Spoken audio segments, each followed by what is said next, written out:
大家好，我是蔡主婷。今天我们用6个鸡蛋做个水煮蛋的小实验。放6个鸡蛋进煮锅里，因为每个人用的锅的大小以及用水量不同，所以我们只能在水煮开后再计算时间。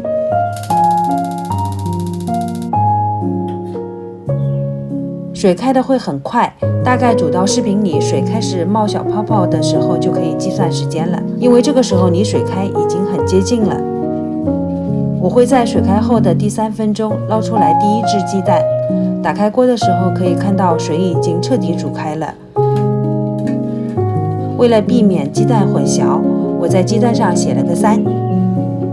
后面的步骤也是和第1只一样，记录好时间，把鸡蛋捞出来，然后再在鸡蛋上分别写上4、5、6、7、8。最后实验的过程就是6个鸡蛋在水开了后分别再煮3到8分钟。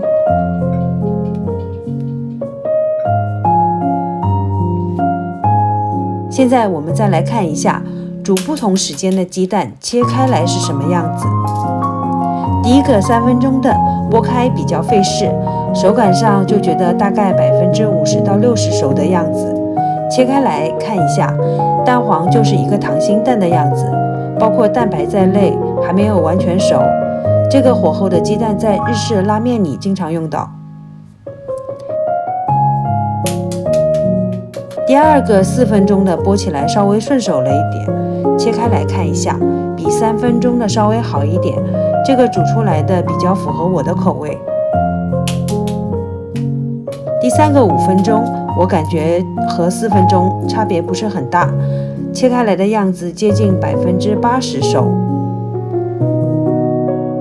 第4个6分钟的明显就是往全熟的方向走了，剥开不麻烦，切开来看了一下，也就是中间部分有一点点溏心的感觉。